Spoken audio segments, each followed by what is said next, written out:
Assalamualaikum warahmatullahi wabarakatuh. Saya Irwan Darmansyah selaku moderator yang akan memandu jalannya presentasi kali ini. Adapun materi yang akan kita bahas yaitu mengenai peristiwa integrasi Timor Timor ke Indonesia. Dan submateri yang akan kita bahas yaitu pertama, proses integrasi Timor Timor ke Indonesia yang akan dibahas oleh Saudari Indah Maidah. Dan yang kedua, faktor integrasi Timor Timor ke Indonesia akan dibahas oleh Saudari Nisa Luciana. Dan yang ketiga, dampak integrasi Timor Timor ke Indonesia akan dibahas oleh Saudara Didit Padilah. Baik, mari kita mulai presentasi kali ini. Tolong disimak videonya dengan baik dan cermat. Terima kasih. Assalamualaikum warahmatullahi wabarakatuh. Baik, di sini saya akan menjelaskan yaitu mengenai proses integrasi Timor Timur ke dalam wilayah Negara Kesatuan Republik Indonesia. Proses integrasi wilayah Timor Timur ke dalam wilayah Kesatuan Republik Indonesia secara resmi telah disahkan oleh Undang-Undang Nomor 7 Tahun 1976, yaitu tentang penyatuan ke dalam Negara Kesatuan Republik Indonesia. Mengenai wilayah Timor Timur, sebelum berlakunya Undang-Undang Nomor 7 Tahun 1976,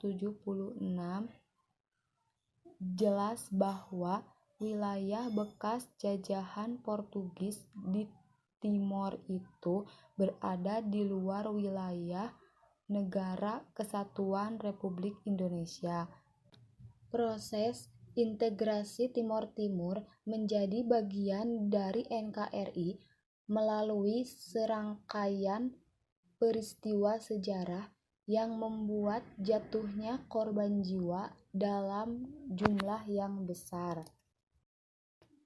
Selama berinteraksi dengan Indonesia, pembangunan Timor Timur dikelola secara khusus. Kekhususannya meliputi mobilitas orang dalam daerah itu. Masyarakat luar, terutama masyarakat asing. Setiap aktivitas yang dilakukan masyarakat Timor Timur mendapatkan pengawalan secara ketat, sehingga masyarakat tidak bisa bergerak, baik untuk mengusahakan mata pencaharian ataupun untuk kegiatan lainnya. Dengan kondisi seperti ini, kehidupan masyarakat Timor Timur mendapatkan tekanan yang lebih berat dalam bidang ekonomi. Setelah terjadi proklamasi kemerdekaan Indonesia pada tanggal 17 Agustus 1945 sebagai sebuah negara merdeka yang berdaulat. Dari kondisi inilah kemudian muncul masalah antara lain. Yang pertama, masyarakat hidup kurang bebas, namun tidak mungkin mengatur hidupnya secara wajar. Kedua, mobilitas masyarakat rendah sehingga terhalang untuk berpartisipasi dalam pembangunan. Yang ketiga, investasi swasta hampir tidak ada karena pembangunan terus didominasi. Keempat, jumlah anak sekolah meningkat sehingga tuntutan terhadap lapangan pekerjaan juga meningkat. Ini saya akan menjelaskan mengenai faktor integrasi Timor Timur dengan NKRI. Nah, perlu diketahui bahwa di Timor Timur itu terdapat beberapa partai politik. Nah, ada juga partai politik yang pro integrasi, yakni Partai Politik Apodeti. Nah, partai politik ini mengusahakan agar bahasa Indonesia bisa dipelajari di Timor Timur. Pada tanggal 30 November 1975 juga adanya proklamasi penggabungan Timor Timur ke dalam wilayah Indonesia di Balibo. Nah, proklamasi tersebut ditindaklanjuti dengan menegakkan kekuasaan di seluruh Timor Timur. Berkat kerja yang sama yang baik dan keempat partai pro-integrasi ini, maka pada pertengahan Desember 1975 dapat dikatakan seluruh Timor Timur sudah dikuasai pasukan gabungan pro-integrasi.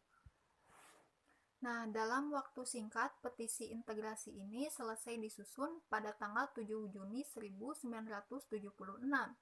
Delegasi petisi adalah menyampaikan pada pemerintahan Indonesia di Jakarta. Nah, Presiden Soeharto pada saat itu menyambut baik petisi ini karena berasal dari rakyat Timor Timur. Namun, untuk ikut merasakan yang dialami rakyat Timor Timur, pemerintah Indonesia mengirim delegasi 36 orang dengan menyertakan 11 perwakilan negara asing dan 40 wartawan dalam dan luar negeri ke Timor Timur. Nah, berdasarkan laporan delegasi tersebut, pada tanggal 9 Juli 1976, pemerintahan Indonesia menerima petisi dan segera dengan rancangan undang-undang integrasi. Nah, rancangan undang-undang itu diterima oleh DPR pada tahun 1976. Nah, pada tanggal 17 Juli sebagai Undang-Undang Nomor 7 Tahun 1976 yang menyatakan bahwa Timor Timur secara resmi menjadi provinsi ke-27. Nah, yang kedua yaitu ada faktor dari pemerintah Indonesia. Nah, peranan Timor Timur bagi Indonesia bukan sekedar ambisi teritorial. Kepentingan itu memperlihatkan kekhawatiran yang sangat besar terhadap kemungkinan ancaman keamanan politik. Nah, yang mungkin timbul dari perubahan politik yang tak menentu. Indonesia mengejar tujuan penggabungan tersebut dengan strategi mempengaruhi proses politik di wilayah Timor Timur. Nah, penggabungan secara kekerasan dipertimbangkan hanya sebagai rencana alternatif terakhir, karena Presiden Soeharto tidak mau Indonesia terlibat dalam melanggar kedaulatan pada saat itu. Penggabungan Timor Timur ke wilayah Indonesia merupakan suatu upaya untuk menjamin batas pinggiran negara kepulauan. Kemungkinan timbulnya suatu politik yang radikal, yang merdeka yang berlokasi dekat dengan perbatasan wilayah Republik Indonesia yang tidak dapat ditolerir. Nah, selain itu, Indonesia juga dapat memperhitungkan sikap baik dari semua negara kawasan negara terdekat yang kepentingannya dimajukan dengan tindakan perluasan wilayah tersebut. Nah, dalam keadaan apapun, seorang pemimpin militer seperti Presiden Soeharto akan mempunyai kecenderungan yang kuat untuk mengambil tindakan terhadap Timor Timur yang menginginkan kemerdekaan. Bismillahirrahmanirrahim. Assalamualaikum warahmatullahi wabarakatuh. Langsung saja mungkin untuk melanjutkan materi selanjutnya, yaitu dampak integrasi Timor Timur ke Indonesia ya, yang meliputi berbagai bidang dan ada pula dampak positif dan negatifnya. Yang pertama itu dampak negatifnya dalam bidang sosial, yaitu sebelumnya mungkin kita sudah mengetahui ya bahwa Timor Timur ini merupakan wilayah yang berbeda gitu, wilayah berbeda latar belakangnya. Orang-orang mereka itu dijajah oleh Portugis ya, sehingga mereka merasa bahwa mereka ingin memerdekakan diri. Nah, kemudian Indonesia pun ketakutan akan adanya kekuatan komunis di sana, dan pada tahun 1976 RI menambah kekuatan militernya dengan mendatangkan pesawat Branco tipe OV-10 dari Amerika Serikat untuk mempersiapkan strategi penyerangan gitu kepada Timor Timur ini. Nah, mungkin dari sinilah kita mengetahui bahwa berdampak pada sosial yang meliputi kematian orang-orang produktif maupun kematian anak-anak dan kaum yang lainnya, jadi sorotan gitu dalam aspek sosial ini. Kemudian wabah penyakit juga cecer di mana-mana, kemudian kelaparan dan lain-lainnya, sehingga integrasi ini menimbulkan dampak sosial yang begitu terlihat gitu. Kemudian juga dalam bidang sosial ini meliputi adanya penembakan para aktivis Timor Timur ya. Para aktivis Timor Timur ini ditembak karena memang kita ketahui bahwa pemerintahan Orba ini sangat otoriter gitu dan anti kritik tentunya. Nah, mungkin untuk bidang sosial gambarannya seperti itu. Kemudian dilanjut ke bidang politik.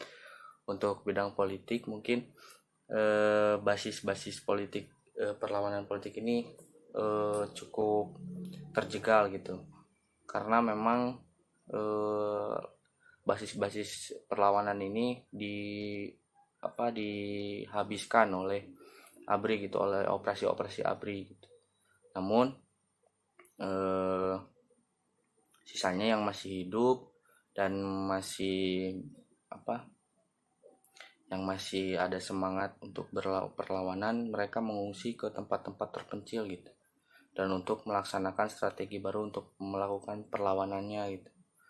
Nah, nanti mungkin ada perlawanannya di tahun yang selanjutnya gitu.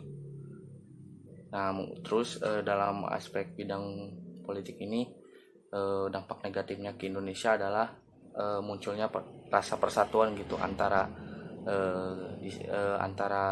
partai UDT sama Pretelin gitu. Jadi yang sebelumnya berpisah dan berbeda haluan, berbeda pandangan, setelah ada invasi dari Indonesia, kini menjadi satu pemahaman untuk melawan Indonesia. Nah, ini menjadi dampak negatif dari bidang politik untuk Indonesia sendiri gitu. Kemudian untuk bidang ekonomi sangat jelas sekali, mungkin di berbagai peristiwa peperangan manapun pasti berdampak langsung kepada kehidupan perekonomian di suatu negara atau di suatu wilayah gitu.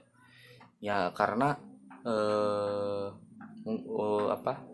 karena ketika invasi ini fasilitas-fasilitas publik dan fasilitas-fasilitas penunjang kegiatan ekonomi lainnya lumpuh, sehingga kegiatan ekonomi pun terhenti dan bahkan tidak ada kegiatan perekonomian sama sekali, dan akibatnya kesejahteraan perekonomian di wilayah ini sangat buruk gitu setelah adanya operasi dari tentara ABRI ini gitu. Nah, bahkan tidak terlihat ya perekonomiannya. Mungkin untuk dampak negatifnya seperti itu. Nah, apa yang menjadi dampak sosial, dampak positifnya?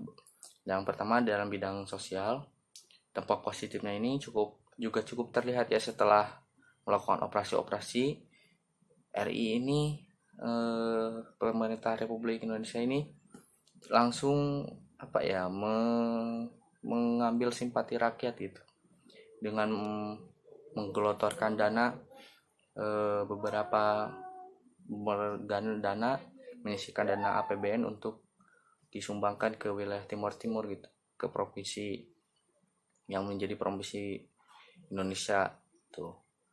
Nah, di sini dalam aspek sosial ini, dalam bidang pendidikan, tentunya melek buta huruf itu meningkat secara drastis gitu dari tahun 1976 sampai 1990, sebesar yang tadinya 7,8% menjadi 45,1%. Nah, kemudian angka bayi kematiannya gitu, angka kematian bayi per seribu kelahiran itu mencapai 65 gitu.